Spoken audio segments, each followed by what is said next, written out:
Greetings, students. So here we are, chapter number 25, and we're talking about the emotional and psychological aspects of this late adulthood, ages 65 and over. All right, so a couple things. Remember we said Erik Erikson is the one that we always talk about when we're talking about the psychoanalytic theories. He's the guy that says there's 8 different stages or hurdles that we all need to overcome to develop. And this is our last and final stage. The stage is called integrity versus despair. Integrity versus despair. And this is really a time when hopefully in our later years, we feel that we have lived a life with a sense of integrity, right? That we've done well. Pat yourself on the back, that we feel good about our life versus despair, which really means we feel the opposite, that we feel that we're down because we did not contribute. Maybe we didn't have any family or friends or people that we made lasting connections with, and we feel this sense of despair. And so this is, again, the final stage of development, integrity versus despair. And it's a real time that we want to reassess our identity. And what I mean by that is I think it's really not natural and normal for us to step back at 85, 90, 95 and say, who am I? What kind of life did I live? Is this where I thought I would be? And we reassess who we are, right? You may have thought, I never thought I'd end up with this. I swore I was never going to get married. I was going to be single all my days, and I got like 10 kids. Right? Never thought that would happen, right? And so it's just kind of normal to reflect.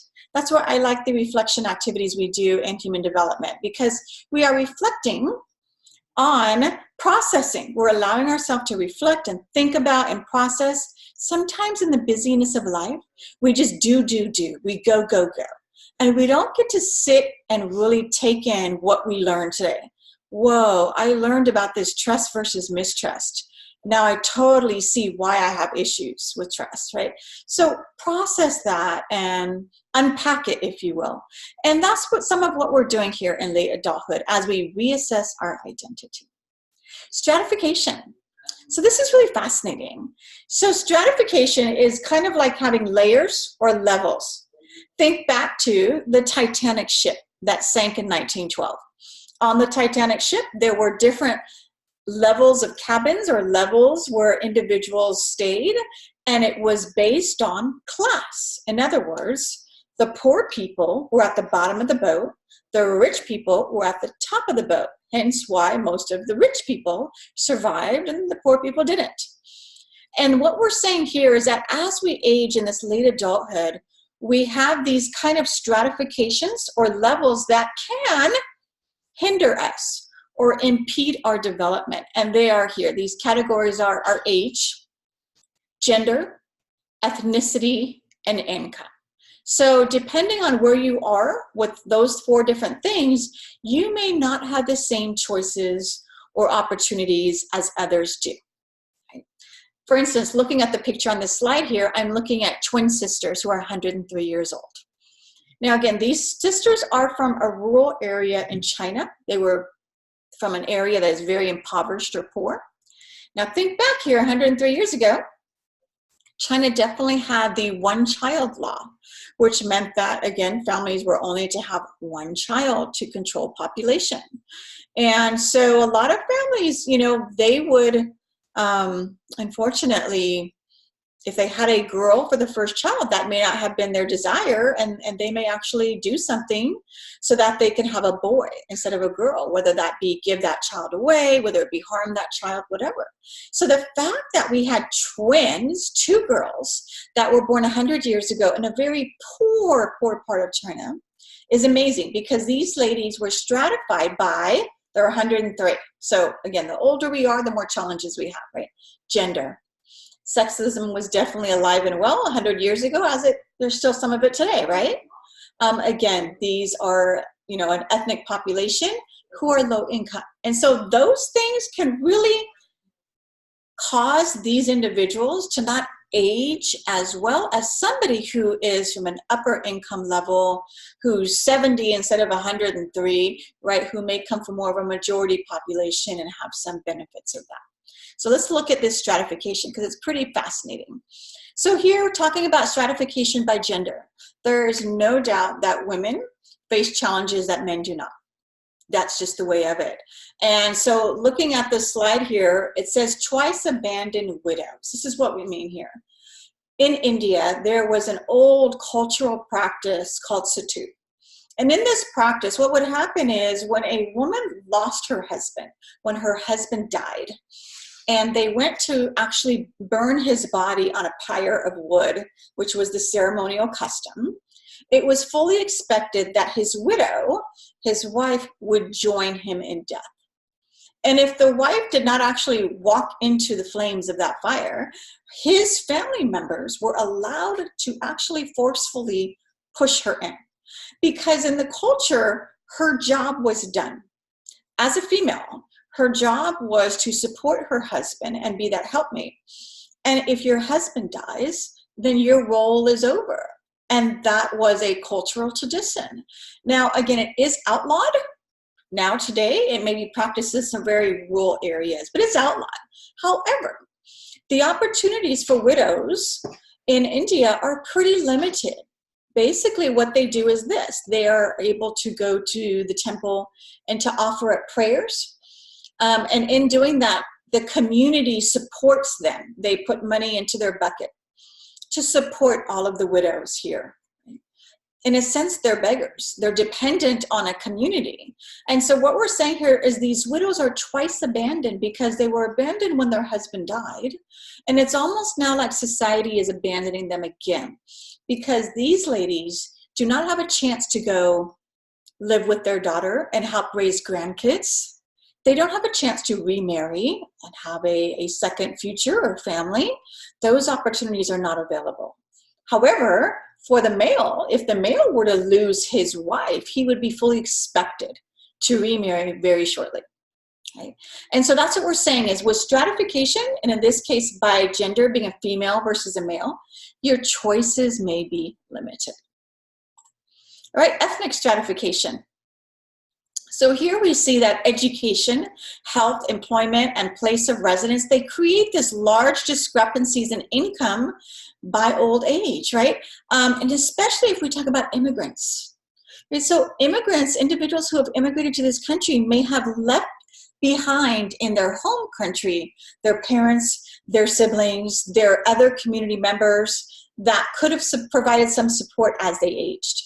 And so they may be facing some challenges because of this ethnic cultural differences in society today. Right? And then, of course, income. When you have money, life is just very different. There are many more opportunities versus when you are low income. And many of our seniors are low income because once you stop working, you're living on a very, very limited income. And so, you know, you may see them working jobs at fast food restaurants, at Walmart, at different places. And because it is hard to make ends meet when you don't have that full-time income like you used to. All right, this slide is really showing something fascinating. We're talking about life expectancy by ethnicity. And so if we look at our different colors here, we see different ethnic groups, male and female.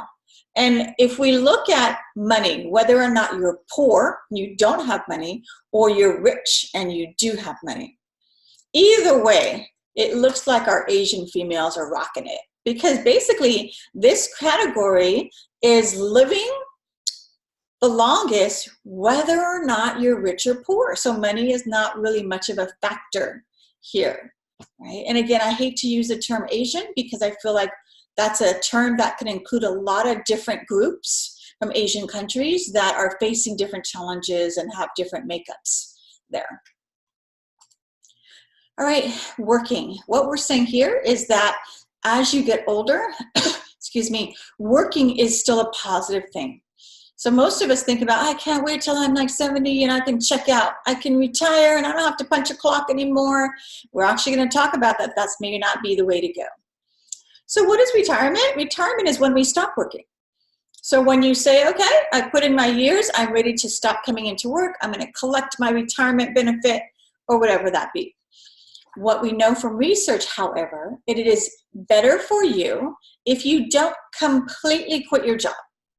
If you do something, whether it's working part-time, it can even be volunteer work, non-paid work part-time, right? Or you become self-employed. Maybe you're an attorney like my mom. My mom is an attorney, and she, as she got older in years, she always had her own practice. And so at the age of almost 80, she still works. She takes on a client when she wants. Somebody has a need and she wants to be helpful, and she'll take them on, right? And so she is self-employed and she picks and chooses when she's working, but that's healthier than just quitting your job. Because what we find out is most people don't have a plan for what to do after they retire. Now, many of us think to ourselves, my goal, right, when you wrote your 5-year goals plan, right, some of my long-term goals might have been to travel. My goal is to travel to Italy or to Europe or to wherever it be.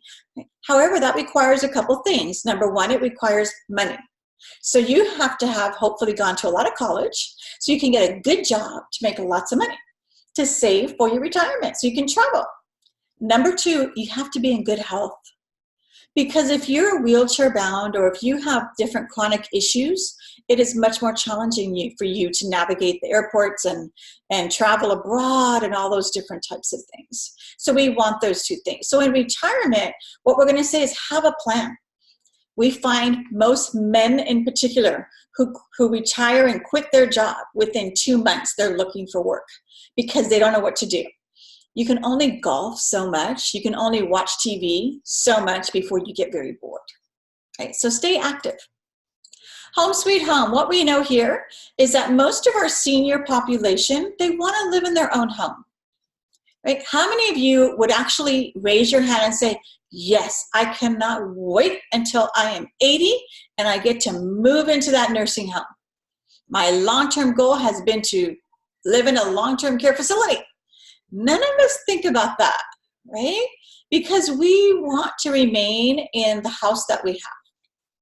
We want to age in place. Now, aging in place means your place may be living with your daughter or your son, and you want to stay there. You don't want to go into a facility. Aging in place may be living in a senior apartment, a condo, or your own home. Wherever it is, you want to stay there. You don't want to move. And a lot of our seniors are what I call house rich versus cash poor. So they're cash poor because they're living on fixed income. They're getting Social Security. I have a senior friend right now. She gets Social Security and she has a little pension. Together, between the two of them, she gets $650 a month. I challenge you to live off of $650 a month. So they don't have a lot of money. However, this friend of mine owns her own home. So if she were to sell her house, which she probably paid, $30,000 for, if she were to sell it today because she owns it outright, she might sell it for $500,000. So she's house rich, but cash poor. And we'll talk about how that can be a challenge as we get into these later years. Right. What we know about our seniors is that getting them involved in some type of religious-based organization is good for them. Right? So whether that be actually having a lot of our faith-based organizations will have a transportation service that can pick up the homebound people that can't drive anymore and bring them to religious services, or they might pick them up and take them to activities, senior lunches and trips to Reno and different activities. Either way, we know that our seniors that are actively involved with a religious organization are physically healthier and emotionally healthier. This is good. We don't want you to be alone. All right. This is really talking about voter participation. If we look at the colors of the bars here, we see our turquoise blue is our young people, 18 to 24. Our purple is our senior citizens, 65 and over. And so what you see here is that our seniors vote. They do. Our young people, even though they're super excited to become adults, right, and have the opportunity to vote, they don't always get out and do it, right? And with our seniors, one of the reasons is they may have a lot more time than many of us to read that ballot guide. So from cover to cover, they know everything about every measure and every person that's running for city council. And for many of us, some of us, we don't get around to reading that. And so we say, oh, I'm not going to vote because I don't really know what's going on. But they educate themselves, right? So again, our seniors are voters. All right, so our long-term partnerships, what we know here at this stage of life is companions are really important as we age, right? They correlate with this life satisfaction. And I use the word companion because, again, as we get older and maybe you lose your partner or your spouse, you're looking for a companion. You're not necessarily looking for that person that gives you the hots like you were when you were 22. You're looking for a companion that can push you in the wheelchair and age with you and go through disease and go through some of the challenges that you will face in old age. And so these companions are really, really important. We don't want to be alone, right? We want to have that life satisfaction with companions. And these shared experiences are a reason that we have these really good companions. So what are shared experiences? If you and your partner have children together, if you become grandparents together, if you move houses, if you move across the country, if you go through one of you battling cancer, those are shared experiences. And those shared experiences really solidify and strengthen our relationships. That's what they do. And so this is what we kind of have with someone as we age together. All right, so this is a good thing. Our relationship with our parents gets better as we continue this aging process, right? You know, how are you geographically located close to your mom or dad or guardian, whoever raised you, right? These family members. So these relationships will kind of get stronger. In general, our daughters feel like they're responsible maybe to take care of mom or dad or to be affectionate with them, whereas sons feel like, you know, I'll pay the bill. Like my sister can go ahead and, you know, take care of them and I'll just give her money so that that can help support my mom and dad. I have an obligation to take care of my parents. And I hope we feel that, because I really am a big believer in the circle of life, in that your parents took care of you. Your job is to continue that process and taking care of them. However, if we look at one of the points here, love for our parents or our, you know, relatives is influenced by the interaction that we remember from our childhood. Therefore, those of us who didn't have good experiences, if mom was the kind of mom who brought home 50 different boyfriends and maybe those boyfriends approached you, you don't have good feelings about that. And so those childhood experiences really do affect your relationship with your parent as you get older. Some of us can be more forgiving than others about those types of things, right? And we've mentioned that social convoy before. That social convoy, think of it as a train, and each one of those cars is a friend or a relative or somebody who has been on life's journey with you. Right. Becoming grandparents is a whole new experience, which they say is really fun. I'm not ready and I'm not there yet. But most people over the age of 65 are already grandparents, right? And there's a couple different kinds or styles of grandparenting.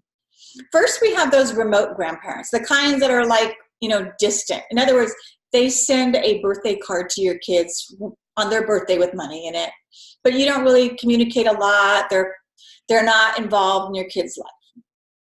The next kind of grandparents is those fun-loving, companionate grandparents. These are the ones that are like, we want to take the kids to Disneyland. We want to take them to the fair. We want to take your kids. And then you don't hear from them for like 3 months. And they only kind of want to do the fun stuff with the kids, right? And then we have those that are involved grandparents. And these are the ones that help with the day-to-day responsibilities. My parents are involved grandparents to my kids because my mom helps me pick up the kids from school when I am teaching or I'm off doing something or I'm busy. You know, recently I had several different international students living with me. I had 2 girls from Japan and 1 boy from China. And my mom has been a wonderful help in sometimes cooking dinner when I'm coming home late or picking them up from school or whatever the situation be. But these are the ones that they do the work, right? They know about your child, what's going on in their school, what's going on in their life, and they're very involved. And then that last style of grandparenting is really the surrogate grandparents. And these are the ones who really are acting like parents. So these are the grandparents that maybe their daughter is on drugs on the street, their son is incarcerated in prison, and in order for the grandkids not to go into foster care, they are stepping up and saying, I will become guardian of the kids because I don't want them in foster care. Those are surrogate parents or grandparents. As we age, what's important is our friendships. We become better at being friends as we age because we become a little more forgiving, tolerant, and we realize that our friends, as they start dying off, like my parents get sad every time they go to a funeral because it's like one of their friends has gone on and their friends are dying off. It can be kind of depressing. So they really embrace the friendships that they still have. A lot of students will say things to me like, I'm just really an introvert. I'm not really outgoing. I'm a loner. I like being alone. That's okay, but you need at least one good friend. That's it, right? So you don't have to be the social person that has, 50 friends. You have to have at least one close companion so that you have somebody involved in your life. I want someone to miss you if you don't show up somewhere for 3 days. All right. Frail elderly. The definition of frail elderly, people over 65, typically a lot older than that, over 85, who are physically infirm, meaning they're physically ill in some way, or cognitively disabled. So they have, like this picture here, they have mobility issues. They have a hard time getting around without assistance. There's a fear of falling for them. All of these different reasons that as our older generation ages, they're going to have health challenges as they age.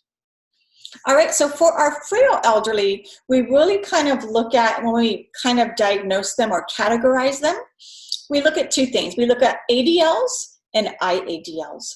ADL stands for activities of daily life, whether or not our patient can do those activities of daily life.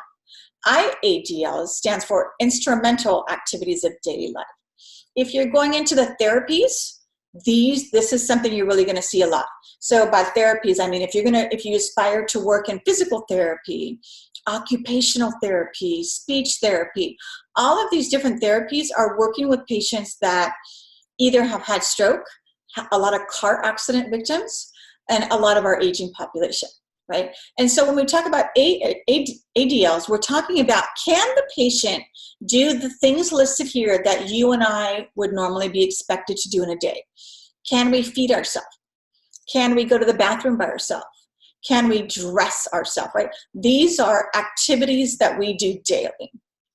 The IADLs are actions or different activities that just support someone staying independent. So for instance, I mentioned I have a lot of different senior friends because, again, I worked in gerontology. But one of my senior friends, she lives home alone in her own home. But what I help her with is once a month, I will go over and I will just help her to pay bills. So she can no longer write. Like when she writes, it's kind of like a scribble. Can't really understand what it says. And so I just get her bills and I get her checkbook and I just write out her checks for her. I put the date, PG&E, this is how much the bill is. And then I have her put her little X on the signature line, and then I ship in her bills for her and pay that. And because I do that, she has arranged to have, Meals on Wheels. She has arranged to have medical transportation to doctor's offices. She has friends who bring her groceries. So she can live home alone with a little bit of support. And that's really helpful because, again, you will find out when you get there, we want to stay home. Everyone wants to age in their own home. All right, elder abuse is something that is very, very underreported. So this statistic of about 5% is really low. The reason is because it's very underreported because as an adult, it's very embarrassing, mortifying, humiliating to call up Adult Protective Services and say, my son hasn't fed me in 3 days. My daughter hasn't changed my sheets or rolled me over in 3 days and I'm bedbound. I've got bed sores all over because no one has taken care of me. It's very embarrassing to report the people that are supposed to love you and take care of you are not doing that. And so elder abuse is underreported. In this picture here, we see two different sisters, actually, who lived together. And what they did was they actually had a nephew come stay with them to provide those IADL. So the nephew would drive them to their doctor's appointment, and the nephew would mow the lawn, and he would, get the bills paid and do these types of things. And unfortunately, they found that this nephew actually stole all of the money out of the bank account, mortgaged the house, did everything to cause them to be in this position of financial elder abuse. This is very common for our senior group, that they're exposed to scam artists. I have another senior friend who told me that a recent scam going around for two seniors is a phone call. So one day she gets a phone call, she answers the phone, hello, and they say, the person on the phone says, Grandma, is that you, Grandma? And the senior will say, Johnny, is that you, Johnny? And then the person says, yeah, it's me, Johnny, Grandma. I'm here, Grandma. I went on spring break with my friends to Mexico, and I spent all my money, so I'm stuck in Mexico and I can't get back. If you could just Western Union me like $300, I could get a ticket and I could come back home, right? And what they're doing is they're playing on the emotions of these individuals and trying to scam them, right? I have a friend of mine whose mother got a phone call from Social Security. And she answered the phone and they said, hi, we're so-and-so from Social Security. Just need to verify your Social Security numbers, your bank account numbers, because we want to make sure your check arrives there from Social Security every month. And so her mother gave them everything, all of her confidential information. And it was like 7 years before she could get that identity fraud, which happened, off of their record, her parents' record. It was horrible. And so this is a population that has fallen prey to be victims of abuse in many different ways. All right. If you, again, dream or aspire to live in that long-term care facility, or if you're just realistic and knowing it may happen, this is what you can look forward to as far as cost. And this is an old statistic, so we're really looking at closer to $100,000 a year now. Right. Again, I have a couple students up at Sac State who work in long-term care facilities. Well, they do their internship in long-term care facility. And so I have to go visit the facility to grade their work at that place. And when I walk into this one particular facility, I feel like I'm in the Hilton Hotel. There's chandeliers hanging from the ceilings. When I walk in, there's a full restaurant. I mean, it has booths and tables, and it's beautiful. They serve salmon and steak. I mean, it is just like an amazing, beautiful facility. And, it costs $150,000 a year to stay there. Well, let's go back to that story I told you about my friend that owns her own home. She only gets $650 a month, but she owns a home. Let's say she has to go into a long-term care facility, a nursing home. She sells her home for $500,000. Therefore, how many years does she have? She has about 5 years possibly worth of stay at a long-term care facility. So what happens after that? I have my senior friend that lives in a facility right now, the one whose husband fell and broke his hip, and then he ended up in the hospital and died a week later. So she tells me all the time, she says, well, I've got 2 years. I better make it worth it. I say, what do you mean you have 2 years? She says, I only have money to be in this place for 2 years. I've got to die. I've got to die in 2 years, because after that, I don't have any money. I don't know where I'm going to go, right? So this is a problem. This is a real concern. And the reason is because nursing home care is supposed to be 24-hour care, and we're paying for that. All right, so there are a couple different levels of care when we talk about senior care. This assisted living is really the middle level. Let's go back to the first level. The first level that my friend went into when her husband died and her children felt she could no longer live home alone, she went into an independent senior living, which is really like having her own little apartment, but she has 3 meals a day in the cafeteria. So she doesn't have to cook her meals. Right? And then they come collect the trash for her, and they help her make appointments to take the bus for the doctor's appointments and things like that. So she lives in this kind of first level, which is senior independent living. And then we get to this next level, which is assisted living. And assisted living is kind of a middle care where maybe now mom or dad or grandma needs some nursing support. Maybe we have the nurse come and administer her medications 3 times a day because mom can't remember if she took her pills in the morning, or was it last night, or when did I last take my pills? I don't remember, and I can't remember those things anymore. Maybe mom or dad has dialysis 3 times a week, and we need to arrange for that dialysis. So assisted living has some healthcare support with it. And then we would get to that final level, which is nursing home care, 24-hour assistance, right? All right, make sure to go through your clicker slides to see what you know about our aging population, and I will see you for when we talk about death and dying.